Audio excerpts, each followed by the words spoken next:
नमस्कार, सर्वांचे कथालेखन मराठी स्टोरी या आपल्या चॅनेलमध्ये स्वागत आहे. आज आपण पाहणार आहोत आवरण या कथेचा भाग 3. लेखक आहेत हरिदास. भाग 1 आणि 2ची डिस्क्रिप्शन बॉक्समध्ये लिंक दिलेली आहे. आणि याआधी जर तुम्ही आपल्या चॅनेलला सबस्क्राईब नसेल केलं तर अशाच कथा पाहण्यासाठी नक्की चॅनेलला सबस्क्राईब करून घ्या. आता वळूया आपण पुढे. 2 तरुण मुलींची निर्घुण हत्या 2 दिवसांपूर्वी शहरातील निशा जोशी नामक युवतीची निर्घुण हत्या करण्यात आल्याचा भयंकर प्रकार उघडकीस आल्यानंतर काल रात्री जवळजवळ त्याच प्रकाराची पुनरावृत्ती झाली आहे. नलिनी नामक एका 20 वर्षीय युवतीवर अमानवीय लैंगिक अत्याचार करून तिची निर्घुण हत्या करण्यात आली. शहरापासून 12 किलोमीटरवर असलेल्या हायवेलगत असलेल्या एका मैदानात तिचा मृतदेह मिळून आला. 2 दिवसांपूर्वी याच ठिकाणी निशाचा मृतदेह मिळून आला होता. नवलाची बाब म्हणजे दोन्ही तरुणींवर एखाद्या हिंस्र जनावराने पाशवी लैंगिक अत्याचार केल्याच्या खुणा मिळून आल्या असून त्यांची हत्या कोणत्याही शस्त्र किंवा अस्त्राने करण्यात आली नाही, तर वाघ, सिंहासारख्या एखाद्या जनावराने नरडीचा घोट घ्यावा अगदी त्याचप्रमाणे दोघींच्याही नरडीचा घोट घेण्यात आला आहे. दुसऱ्या दिवशी सकाळच्या वर्तमानपत्रात आलेल्या त्या बातमीने संपूर्ण शहरात खळबळ उडाली. एका पाठोपाठ एक 2 तरुण मुलींवर अमानवी अत्याचार करून त्यांची निर्घुण हत्या करण्यात आली होती. हत्येचा तपशील वाचून कुणाच्याही अंगावर शहारा उभा राहत होता. हे काम एखाद्या माणसाचे आहे की जनावराचे, यावर डॉक्टर आणि पोलीस नाही तर शहरातील प्रत्येकजण विचार करत होता. भीतीचा एक सावट त्या परिसरावर निर्माण झालं. हा प्रकार काय आहे याचा तपास पोलीस यंत्रणेला लागत नसला तरी गुरुजींना मात्र त्याची पूर्ण कल्पना आली होती. निशाचे वडील जोशींनाही त्याची थोडीफार कल्पना आली होती. मात्र मुलीच्या मृत्यूशोकात ते इतके अखंड बुडाले होते की त्यांची सारासार विचार करण्याची शक्ती जवळजवळ संपुष्टात आली होती. पण गुरुजींचं तसं नव्हतं. त्यांना सगळं कळत होतं, सर्व काही समजत होतं.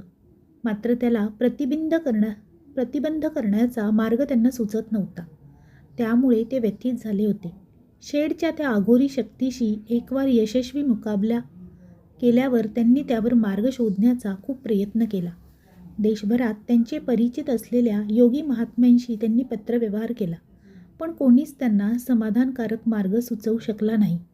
जिल्ह्यातीलच नव्हे तर आसपासच्या परिसरातील मांत्रिकांची मदत घ्यायचाही त्यांनी प्रयत्न केला. मात्र नजरबंदीचा खेळ करून पैसे कमावणाऱ्या मांत्रिकांनी या प्रकरणात हस्तक्षेप करण्यास असमर्थता दर्शवली. आजवर इतकी असहाय्यता गुरुजींना कधीच जाणवली नव्हती. त्यांना जोशींचं दुःख पाहवत नव्हतं. समाजात पसरत असलेला भयगंड त्यांना व्यथित करत होता. या जगात अघोरी प्रकारची ही नुसती सुरुवात आहे हे त्यांना समजत असल्याने अजून किती बळी जाणार याचा विचार करून त्यांची हतबलता अजूनच वाढत होती. हातावर हात ठेवून काहीच साध्य होणार नाही. त्याचा प्रतिबंध करण्यासाठी काही ना काही उपाय योजलाच पाहिजे असा विचार करून गुरुजींनी आजवरच्या घटना एका सूत्रात बांधण्यास सुरुवात केली. तेव्हा त्या लक्षात आलं की शेडमधील अघोरी शक्ती ताकदवान असली तरी कोणत्या तरी मानवी माध्यमाशिवाय ती असा उत्पात घडू शकत नाही. निशा राघवसोबत या परिसरात गेली म्हणून ती त्या चक्रव्यूहात अडकली.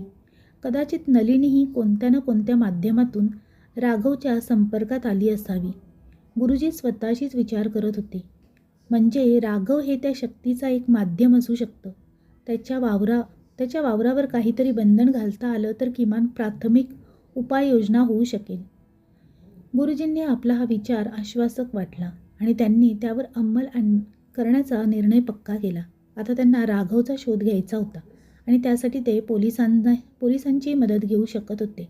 क्राईम ब्रांचचे इन्स्पेक्टर पाटील डोक्याला हात लावून आपल्या केबिनमध्ये बसले होते. आजवर त्यांनी अनेक गुन्ह्यांचा तपास लावला होता, परंतु असा अमानवीय प्रकार कधीही त्यांच्या समोर आला नव्हता. तपासाची कुठलीच दिशा स्पष्ट होत नसल्याने सुरुवात कुठून करावी याचा विचार करत ते बसले होते. इतक्यात गुरुजी भेटायला आल्याची वर्दी एका हवालदाराने आणली आणि इन्स्पेक्टर पाटील सावरून बसले. गुरुजींनी आल्या इन्स्पेक्टर पाटलांना आपल्या येण्याचं कारण सरळ आणि स्पष्ट शब्दात समजावून सांगितलं. कुठलाही आडपडदा न ठेवता आजवर घडलेल्या घटना, त्यांना आलेला अनुभव आणि त्यांनी केलेलं विश्लेषण त्यांनी पाटलांसमोर मांडलं. शहरालगत घडणाऱ्या घटनामागे अमानवीय शक्तीचा हात असल्याचेही त्यांनी स्पष्टपणे सांगितलं. त्याचसोबत राघव या घटनात कशाप्रकारे सामील असू शकतो हेही त्यांनी इन्स्पेक्टर पाटलांना पटवून दिलं. इन्स्पेक्टर पाटील अंधश्रद्धाळू नव्हते, परंतु या जगात आपल्या अकलनापलीकडच्याही काही गोष्टी असतात हे त्यांना अनुभवाने माहीत होतं. शिवाय गुरुजींनाही ते चांगल्या प्रकारे ओळखून होते. गुरुजींसारखा माणूस आपल्या स्वार्थासाठी नसत्या भानगडी करणार नाही यावर त्यांचा विश्वास होता. त्यामुळे त्यांनी गुरुजींच्या हकीकतीवर अविश्वास न दाखवता तोही एक मार्ग तपासून पाहण्याचा निर्णय घेतला. तसेही गुरुजींच्या हकीकतीनुसार या प्रकरणात राघव त्यांचा प्राईम सस्पेक्ट ठरत होता. ज्या अर्थी निशाचे त्याच्याशी संबंध होते त्या अर्थी त्याची चौकशी करणे तपासाला अनुसरूनच होते. म्हणून त्यांनी गुरुजींच्या मतांचा आदर करत तपासाची दिशा राघवकडे वळवली. तत्काळ सूत्र हलवल्या गेल्या. राघवचा शोध सुरू झाला. अवघ्या 1 तासात त्याच्या ठिकाणाचा पत्ता इन्स्पेक्टर पाटील यांच्या हाती लागला. गुरुजींना बरोबर घेऊन ते निघाले. शहरापासून दूर असलेल्या हायवेवर राघव एका ठिकाणी कधीपासून उभा होता. त्याच्या काही अंतरावर गाडी उभी करून गुरुजी आणि इन्स्पेक्टर पाटील त्याच्याकडेच बघत होते. वेळ जात होता, पण त्याला अधीरपणा जाणवत नव्हता किंवा कंटाळा येत नव्हता. हवेतला गारवा जाणवत नव्हता की पायांना एका जागी उभं राहिल्याने लागलेली रग जाणवत नव्हती. एखादा पुतळा उभा केल्यासारखा तो अगदी निश्चलपणे उभा होता. दूरवरून त्याच्या प्रांजळ चेहऱ्याकडे पाहताना इन्स्पेक्टर पाटलांना त्याच्या बाबतीत कसलीच शंका आली नाही. त्याचा चेहरा इतका निष्पाप वाटत होता की कदाचित गुरुजींचा काहीतरी गैरसमज झाला असावा असा विचार इन्स्पेक्टर पाटलांच्या मनात येऊन गेला. अर्थात त्यांनी तो बोलून दाखवला नाही. सोजव्या चेहऱ्याच्या आवरणाखाली हिंस्र पशु दडलेली असल्याचे त्यांनी आपल्या कार्यकाळात अनेक वेळा बघितले होते. बराच वेळ होऊनही राघवची कुठलीच हालचाल न झाल्याने शेवटी इन्स्पेक्टर पाटलांनी गाडी त्याच्याजवळ घेतली. खाली उतरत आपल्या पोलिसी आवाजात त्यांनी राघवला गाडीत बसण्याची सूचना केली. नलिनी आणि निशा जोशी प्रकरणात आम्हाला तुझी चौकशी करायची आहे. तुला पोलीस स्टेशनकडे यावे लागेल. मला काहीही माहिती नाही. मला त्रास देऊ नका. राघवचा घोगरा आणि गुरगुरल्यासारखा आवाज आला. त्याच्या सुंदर देहयष्टीची त्याचा आवाज पूर्णपणे विसंगत होता. त्यामुळे इन्स्पेक्टर पाटलांची शंका बळावली.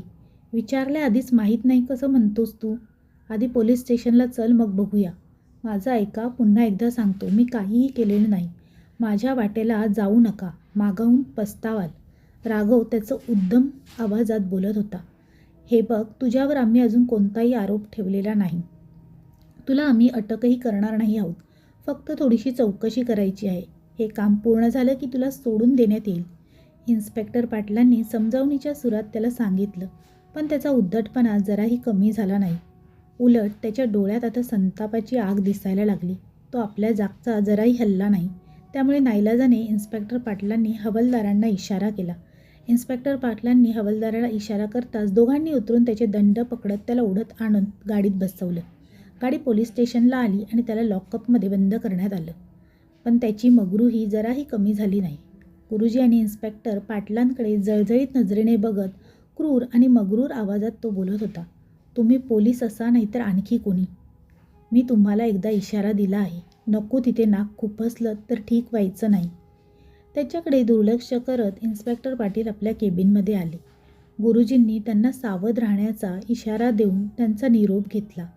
काही काळ का होईना, पण आपण त्या शक्तीचा सामाजिक वावर बंद केला अशी गुरुजींची धारणा झाली होती. पण ती किती चुकीची आहे हे त्याच रात्री स्पष्ट होणार होतं. राघवला पोलिसांच्या स्वाधीन केल्यावर गुरुजींच्या मनाला स्वस्थता लाभायला हवी होती. पण काही केल्या त्यांना आपल्या मनाचं समाधान करता येईना. मनावरचा ताण होता तसाच होता. किमान आज रात्री काहीही वाईट घडणार नाही ते सारखं मनाला बजावत होते. पण तरीही त्यांची अस्वस्थता जराही कमी होत नव्हती. त्या रात्री त्यांना झोप अशी लागलीच नाही. सारखं मनावर दडपण येत होतं. काहीतरी खूप वाईट घडणार असल्याचा विचार राहून राहून मनात घोटाळत होता. मध्यरात्रीच्या सुमारास तर काहीतरी, कदाचित एखादं जनावर घराच्या मागच्या भिंतीला धडका देत असल्याची जाणीवही त्यांना झाली. अस्थिर विचार आणि भ्रामक कल्पनात रात सरली. सकाळी गुरुजी बाहेर आले तेव्हा आसमंतात काळे ढग दाटून आले होते. त्या काळाच्या छायेने जणू काही सगळ्या गावावर एक अशुभ सावट निर्माण केलं होतं. विचारात गर्क झालेले गुरुजी आभाळ न्याहाळत असतानाच इन्स्पेक्टर पाटलांची गाडी त्यांच्याजवळ येऊन उभी राहिली. घाईगडबडीने उतरणाऱ्या इन्स्पेक्टरचा चेहरा बघून काहीतरी अघटित घडलं असल्याची जाणीव गुरुजींना झाली. गुरुजी, हा प्रकार भयंकर आहे. तो राघव रात्री लॉकअपमधून पसार झाला. आपण त्याचा इशारा गांभीर्याने घ्यायला हवा होता. गुरुजी, माझ्या 3 कर्मचाऱ्यांना त्या राक्षसाने. बोलता बोलता इन्स्पेक्टर पाटलांचा कंठ दाटून आला. पुढे त्यांना काहीही बोलवेच ना. एवढा मोठा पोलीस अधिकारी, पण तोही पूर्णपणे हादरलेला दिसत होता. गुरुजींनी त्यांना शांत केलं. पाटील साहेब, स्वतःला सांभाळा. असा धीर सोडू नका. काय घडलं ते जरा सविस्तर सांगा. गुरुजींनी त्यांना हिंमत दिली. रात्रीची त्यांनी सांगितलेली हकीकत काळजाला थरकाप उडवणारी होती. काल राघवला लॉकअपमध्ये बंद केल्यावर त्याची जरा रग कमी झाली की रात्री आपल्या पद्धतीने चौकशी करायची असं मी ठरवलं होतं. दिवसभर त्याच्याकडे आम्ही लक्षच दिलं नाही. संध्याकाळी 8 वाजता मी घरी गेलो. 10ला मी पुन्हा परत जाणार होतो, पण वरिष्ठांचा फोन आला आणि मला SP कार्यालयात जावं लागलं. पोलीस स्टेशनला परत जायला रात्रीचे 12 वाजले, पण तोवर त्या राघवने सगळ्या पोलीस स्टेशनमध्ये धुमाकूळ घातला होता. रात्री 9-9:30 वाजता शिंदे नावाचा आमचा एक हवालदार त्याला जेवण देण्यासाठी त्याच्या कोठडीत गेला. त्याच्याकडे कुणाचीही लक्ष नव्हतं. शिंदे कोठडीत गेला तसा परत आलाच नाही. ड्युटी संपवून शिंदे घरी गेला असावा असाच सगळ्यांचा समज झाला. सगळे आपापल्या कामात गुंतले. परंतु तासाभरानंतर राघवला ठेवलं होतं त्या लॉकअपमध्ये कुणीतरी खालच्या आवाजात अभद्रपणे हसत असल्याचा आवाज आल्याने आमचे कर्मचारी सावध झाले. एकाने लॉकअपमधील लाईट लावून आत बघितलं तर त्या राक्षसाने शिंदेच्या नरडीचा घोट घेऊन त्याला कधीच ठार केलेलं होतं. लाथेच्या एका फटक्यात त्याने लॉकअपचं दार उघडलं. त्याला अडवण्यासाठी समोर गेलेल्या दुसऱ्या हवालदाराचा त्याने सर्वांसमक्ष गळा चिरून टाकला. आमच्या एका महिला पोलीस कॉन्स्टेबलला बळजबरीने खांद्यावर घेऊन तो तिथून पसार झाला. इन्स्पेक्टर पाटलांची हकीकत ऐकताना गुरुजींच्या अंगावर प्रत्येक क्षणी शहारा उभा राहत होता. राघवला बंदिस्त करून आपलाच डाव आपल्यावर उलटल्याची आणि त्यामुळे 3 निष्पाप प्राणास मुकल्याची कडवट जाणीव त्यांना बेचैन करत होती. राघवने उचलून नेलेल्या महिला कॉन्स्टेबलसोबत काय झालं असेल याचा अंदाज त्यांना आला होता. इन्स्पेक्टर पाटील शेडवर जाण्याचा खूप आग्रह करत होते. ते कमालीचे उत्तेजित झाले होते. त्यांना थांबवणं गुरुजींना महाकठीण गेलं. पण अखेर त्यांनी इन्स्पेक्टर पाटलांची समजूत काढून त्यांना परत पाठवलं. आता गुरुजींच्या मनावरचं ओझं शतपटीने वाढलं होतं. जुन्या प्रश्नांची उत्तरं तर मिळाली नव्हतीच, त्याउलट आणखीन नवीन आणि जटिल प्रश्न समोर उभे राहिले होते. त्यांच्या छातीतील धडधड जाणवत होती. हा विस्तवाशी खेळ आहे. पुन्हा जर त्याच्या वाट्याला गेलो तर मृत्यू अटळ आहे, हेही त्यांना समजत होतं. पण अलिप्त राहायला मन तयार होत नव्हतं. नुसती मनाची तगमग चालली होती. अखेर त्यांचा निर्णय पक्का झाला. ते त्या शक्तीला थोपवू शकणार नसतील तरीसुद्धा आता ते घरात बसून राहणार नव्हते. मृत्यू तर मृत्यू, पण पुन्हा त्याचा सामना करण्याचा निर्णय ठामपणे गुरुजींनी घेतला. तेव्हा कुठे त्यांना जरा शांत वाटलं. प्रत्यक्ष मृत्यूच्या दाढेत जाण्याचा निर्णय गुरुजींनी केला आणि अकस्मातपणे ते पत्र गुरुजींच्या हाती आलं. जणू काही कुणी त्यांच्या निश्चयाची वाटच बघत होतं. शहरात उद्भवलेल्या या अमानवी संकटाचा सामना करण्यासाठी त्यांनी आपल्या ज्या काही परिचितांना पत्र पाठवली होती त्यापैकीच एका पत्राचं ते उत्तर होतं. पत्राचा कागद उघडताच चंदनाचा मंद सुवास सर्वत्र दरवळला. गुरुजींनी पत्र वाचायला सुरुवात केली. श्रीयुत जगन्नाथ, तू वर्णन केलेली परिस्थिती खरोखरीच घातकी आहे. पण श्रीधर पंतांचा नातू असूनही तुला मार्ग सापडत नाही म्हणजे तू केवळ मंत्रांची गोकमपट्टीच केली म्हणायची. त्यांच्या शक्तीपासून तू अलिप्तच राहिलास. तुला काय ही सत्यनारायणची कथा वाटली की काय? जसं तर असतं तर मग प्रत्येकानंच पुस्तक पाठ करून घेतली असती की.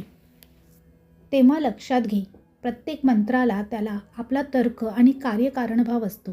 त्याची कार्यपद्धती जोवर पूरक साधनाच्या माध्यमातून सिद्ध केल्या जात नाही तोवर त्यातील शक्तिस्त्रोत प्रकट होत नाही. तुझे आजोबा यात चांगलेच पारंगत होते. दुष्ट शक्तींचा संहार करण्यासाठी त्यांनी आपला जीव देखील पणाला लावला होता. तुझ्या घराला एक परंपरा राहिलेली आहे. कदाचित तुला ते माहीत नसेल, परंतु गेल्या कित्येक पिढ्यांपासून दुष्टांचा संहार करण्यासाठी तुम्ही लोक पुढे आला आहात. तुझ्या आजोबांचा मृत्यू कसा झाला हे तुला माहीत असण्याची शक्यताच नाही. मात्र आता ते सांगण्याची वेळ आली आहे. अशाच एका असुरी आणि घातकी शक्तींशी लढताना त्यांनी देह ठेवला होता. जीवाचा धोका माहीत असूनही ते एक पाऊलही मागे सरले नव्हते. एक भयंकर अनुभव घेतल्यावरही तू त्याचा मुकाबला करण्यासाठी उभा राहिला. यावरून तूही त्यांच्याच वंशाचा आहेस हे सिद्ध होतं. तुझं कुतूहल शमवण्यासाठी मी हे सांगत नाही, तर तुला तुझी परंपरा माहीत असावी यासाठी ही माहिती देत आहे. दुष्ट शक्तींशी, पापी प्रेरणांशी संघर्ष हा तर आपल्या जीवनाचा अपरिहार्य भाग आहे. दरवेळी ते नव्या उमेदीने, नव्या उत्साहाने, नव्या आशेने काटकरस्थान रचत असतात. त्यात आपला पराभव होता कामा नये. कसोटीच्या क्षणी आत्मार्पण करावं लागलं तरी चालेल, पण आपण माघार घ्यायची नसते. तेव्हा आज जराही डगमगू नकोस. शरीरभोगाच्या विलासाच्या पार गेला असशील तर तो महादेव तुला नक्कीच मार्ग दाखवेल. आता गोष्टींच्या स्पष्टीकरणाचा तर्क लावण्याच्या नादात पडू नको. देवावर विश्वास ठेव. तुझ्या आजोबांनी आपल्या वारसासाठी काही ना काही ठेवलंच असेल. त्याचा शोध घे. तेच आता तुला मार्ग दाखवतील. पत्राची खाली कुणाचीही सही नव्हती. पत्र पाठवण्याचा पत्ता नव्हता. उत्तर भारतातील कोणत्या तरी एका गावच्या पोस्टचा नुसता शिक्का मारला होता. गुरुजींनी 2 वेळा ते पत्र वाचून काढलं. त्यांच्या आजोबांची 2 ओळीची कथा वाचून त्यांना ऊर भरून आला. आजोबा गेले तेव्हा गुरुजी केवळ 13-14 वर्षांचे होते. जेव्हा जेव्हा गुरुजींना त्यांची आठवण यायची तेव्हा हातात माळ घेऊन देवाऱ्यासमोर ध्यानस्थ बसलेले आजोबा त्यांना दिसायचे. आजोबांची तीच प्रतिकृती त्यांच्या स्मरणात राहिली होती. हजारो विजेच्या दिव्यांचा लखलखाट प्रकाश पडावा तसा प्रकाश एकदम गुरुजींच्या डोक्यात पडला. आजोबा आपलीच जपमाळ नेहमी देवाऱ्याच्या एका खणात ठेवायचे. त्यांचा वाचण्याचा ग्रंथही त्याच खण्यातच असायचा. हेच ते साधन आणि हाच तो मार्ग. संशयाला जागाच नव्हती. गुरुजींनी पक्की खात्री झाली. गुरुजी देवासमोर गेले. हात जोडून त्यांनी देवालयाचा खाना उघडला. आजोबांची जपमाळ आणि लाल कपड्यात बांधलेला एक ग्रंथ त्यांच्यासमोर होता. त्यांनी पुन्हा मनोभावे नमस्कार केला. जपमाळ उचलून गळ्यात घातली. त्यांच्या मनाला कितीतरी मोठं समाधान मिळालं. त्याचा स्पर्शच शक्तिमयी होता. लाल कपड्यात बांधलेला समोरचा ग्रंथ त्यांनी उघडला. तो ग्रंथ नव्हता तर त्याच्या आजोबाची ती खाजगी वही होती. गुरुजींनी एक एक पान लक्षपूर्वक बघितलं. प्रत्येक मंत्राच्या खाली एक आकृती काढली होती. कार्यपद्धती आणि सिद्धीचा मार्ग त्या आकृतीतून जात होता. आजवर त्यांनी साधना केली, अभ्यास केला, पण त्याचा अंमल कधी केला नव्हता. साधनेची सिद्धी मिळवली नव्हती. मात्र आता अलिप्त राहण्याची वेळ आली होती. पुढच्या संघर्षासाठी त्यांची तयारी सुरू झाली होती. कागदावरील एक एक आकृती ते साकार करत होते.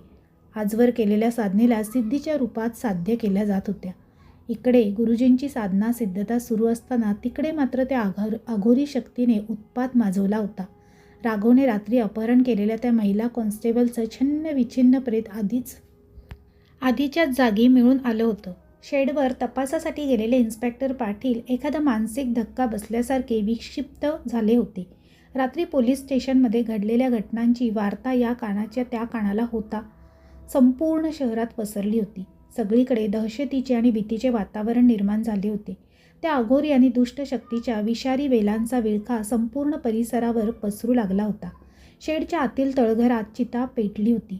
कवट्या स्मशानातील राख, मांसांचे तुकडे अशा नानाविध वस्तूंची रांग समोर मांडली होती. चित्तेच्या एका बाजूला राघव बसला होता. त्याच्या समोरच्या भिंतीवर एका आकृतीच्या स्वरूपात आकार कोरलेला होता. छातीत भीतीची धडकी भरवणारा आकार, काळ्या कातळात कोरलेला. डोळे तेवढे लाल आणि दात तेवढे पांढरे होते, पण तो आकार निर्जीव वाटत नव्हता. त्याच्या प्रत्येक रेषेत शक्ती भरलेली दिसत होती. तळघराच्या कोपऱ्यात 3 तरुण मुली हातपाय बांधलेल्या अवस्थेत पडल्या होत्या. आज संध्याकाळीच राघवने त्या तिघींचंही अपहरण केलं होतं. 10वीत शिकणाऱ्या गीता, सरला आणि मीनाक्षी शाळा सुटल्यावर आपल्या नेहमीच्या रस्त्याने घरी जायला निघाल्या, पण त्या घरापर्यंत पोहोचू शकल्या नाहीत.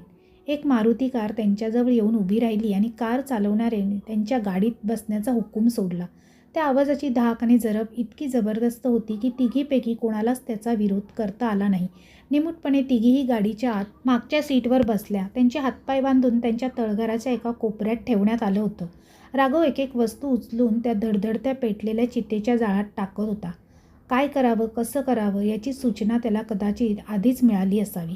त्यानुसार अगदी तन्मयतेने तो एक एक कृती करत होता. रांगड्या आणि भसाड्या आवाजात त्याच्या तोंडातून काही शब्द सातत्याने उच्चारले जात होते. त्याचा अर्थ त्याला कळत नव्हता. इतकंच काय तर दुसऱ्या एखाद्या वेळी यापैकी एकही शब्द त्याला उच्चारता देखील आला नसता. पण आता त्याचा प्रवेश एका वेगळ्या मितीत झाला होता. एखाद्या यंत्रमानवाप्रमाणे त्याच्या हालचाली सुरू होत्या. आता त्याने चितेभोवती फेर धरायला सुरुवात केली होती.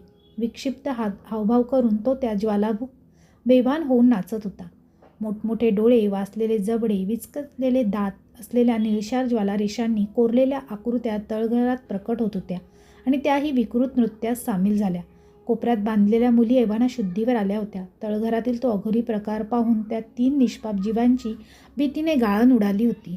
त्या ओरडत होत्या, किंचाळत होत्या, मात्र त्यांच्या किंचाळ्या ऐकण्यासाठी तिथं कोणीही भानावर नव्हतं. तिथल्या सगळ्या सृष्टीवर अमानवतेची छाया पसरली होती. एकाएकी डोळ्यासमोर प्रकाशाचा लखलखाट झाला. काही सेकंद नजर कामच करीत नव्हती. त्यानंतर आसपासचा देखावा सावकाश सावकाश साकारला. आता त्या भिंतीच्या आकारात अस्पष्टशी हालचाल उमटू लागली. अंड्यातील पिल्लू जसं अंड्याचं आवरण फोडून हळूहळू बाहेर येतं, तसाच तो आकार हळूहळू आपल्या आवरणातून बाहेर येऊ लागला. त्याचे अंगारासारखे लाल डोळे गरगर फिरत होते. वाचलेल्या जबड्यातील अणकुचीदार सुळे लाळ गाळत होते. लांब लांब लखांच्या पंज्यांची उघडझाप होत होती. आजवर त्याच्या शक्ती जखडल्या गेल्या होत्या. जड स्वरूपात त्याला अस्तित्व नव्हतं. त्या सर्व बंधनातून तो मोकळा होत होता. अर्थात हा त्याचा खरा आकार नव्हता, पण त्या आकाराचा एक भयानक प्रक्षेप तळघरात हालचाल करत होता. त्याचं एक एक पाऊल त्या 3 मुलींकडे पुढे सरकत होतं. वखवखलेल्या अनैसर्गिक शरीराची भूक भागवण्यासाठी तो उतावीळ झाला होता. पुढच्या क्षणी तळघरातल्या लालसर प्रकाशावर एक काळी छाया आली. खोलीत एक प्रकारचा काळा धूर पसरला. सर्व काही धूसर अस्पष्ट दिसायला लागलं. तो राक्षसी आकार त्या मुलींच्या शरीराला भिडला. 5-7 सेकंद एक जीवघेणी झटापट झाली. 3 भयानक प्रदीर्घ किंकाळ्या तळघरात घुमल्या. सगळं तळघर आसुरी शक्तीने लवलवत होतं. खाली रक्तामांसाचा सडा पडला होता. अनादी काळापासून मानवाशी शत्रुत्व घेतलेली आणि आजवर बंदिस्त असलेली आसुरी अघोरी शक्ती आता मुक्त झाली होती. इकडे तळघरात उत्पात माजला असताना कोणत्या तरी अगम्य मार्गावरून त्याची जाण गुरुजींना होत होती. नेमकं काय घडतंय हे कळत नसलं तरी मनावर एक काळी छाया पसरत होती. काहीतरी गुरुजींना फार अस्वस्थ करत होतं. आपलं मन एकाग्र करण्याचा आटोकाट प्रयत्न ते करत होते, मात्र त्यांना एकाग्रता लाभत नव्हती. त्यांचे विचार 4 दिशांनी भरकटत चालले होते. मनात शंका कुशंकांचं वादळ निर्माण होत होतं. त्यांचे हातपाय थरथर कापू लागले. आपल्या या अवस्थेचा त्यांना मनस्वी संताप येत होता. संतापाची आग जशी वाढली तसा त्यांना आपला गळा गरम होत असल्याची जाणीव झाली. साहजिक त्यांचा हात गळ्यावर गेला. आजोबांची जपमाळ तप्त झाली होती. त्यांनी माळेचे रुद्राक्ष हाती घेतला आणि अचानक मनातील सर्व अशुद्ध, विषारी, घातकी, अमानवी, फसवे प्रभाव पार वाहून नेले. एखादा धक्का बसल्यासारखे गुरुजी भानावर आले. गुरुजींचे आजवरचं आयुष्य सरळ मार्गावरून गेलं होतं. त्यात आता एकदम विलक्षण उलथापालथ होत होती. यापुढे आयुष्य पूर्वीसारखं कधीही होणार नव्हतं आणि त्यावर विचार करायला या क्षणी वेळही नव्हता. आजोबांची जपमाळ गळ्यात आणि त्यांच्या त्या वहीचा अभ्यास केल्यानंतर त्यांना एक नवीन दृष्टी प्राप्त झाली होती. नजरेच्या पलीकडचे, मितीच्या पारचे अंदाज त्यांना अचूक बांधता येऊ लागले होते. इतकेच नाही तर त्यांच्या विचार करण्यात, वागण्यात, बोलण्यात देखील बदल झाला होता. एकाएकी त्यांचा आत्मविश्वास शतपटीने वाढला. उद्भवलेल्या संकटाचा निपटारा करण्यासाठी आता ते नव्या दृष्टीने विचार करू लागले. त्यांचा सामना ज्यांच्याशी होता त्याला कमकुवत समजणे भाबडेपणा ठरला असता. त्याची ही शक्ती अमर्याद होती. शिवाय राघवसारखा साधक सोबत असल्याने दिवसागणिक तीत वाढ होऊ लागली होती. त्यामुळे हे काम एकट्याचं नाही हे गुरुजींच्या एव्हाना लक्षात आलं होतं. वरून सर्वसामान्य दिसणारा परंतु ईश्वराने घालून दिलेल्या नीतिनियमांना अनुसरून प्रामाणिक आचरण करणाऱ्या माणसातही दुष्ट शक्तीचा संहार करण्याची फार मोठी ताकद असते. त्यांचं सदर्तन ही त्याची शक्ती असते. ईश्वर अशांच्या रक्षणासाठी कायम उभा असतो. काही ना काही कारणामुळे या दुष्ट शक्तीच्या प्रभावाखाली क्षतिग्रस्त झालेल्या सामान्य माणसांची असामान्य ताकद आपण उभी केली तर या कार्यात त्यांची मदत होऊ शकेल. गुरुजींच्या मनात हे विचार चक्र सुरू असताना त्यांच्या नजरेसमोर सगळ्यात पहिलं नाव आलं ते जोशींचं. आपल्या संपूर्ण आयुष्यात जोशींना विविध माध्यमातून ईश्वराचे सानिध्य लाभलं होतं. त्यांची श्रद्धा अतूट होती. निशाच्या भयानक मृत्यूने त्यांना हतबल केलं असलं तरी त्यांच्या मनात संतापाची आग धुमसत असल्याचं गुरुजींनी याआधीच बघितलं होतं. इन्स्पेक्टर पाटलांची या कामी मदत होऊ शकेल. तेच नाही तर सगळ्यांना मदतीला बरोबर घेतलं पाहिजे. शेवटी हा लढा मानवजातीच्या रक्षणाचा आहे. क्रमशः यापुढील भाग लवकरच आपल्या भेटीस येणार आहे. हा भाग जर तुम्हाला आवडला असेल तर जास्तीत जास्त लोकांपर्यंत शेअर करायला विसरू नका. तसेच ही कथा आवडली असेल तर तुम्ही तुमच्या मित्रपरिवारांसोबत शेअर करा. त्याचप्रमाणे आमचा कथालेखन हा स्टोरी चॅनल आवडला असेल तर चॅनेलला सबस्क्राईब नक्की करा. पुन्हा भेटूया अशीच नवीन आणि छानशी कथा घेऊन. तोपर्यंत सर्वांना धन्यवाद. Bye bye.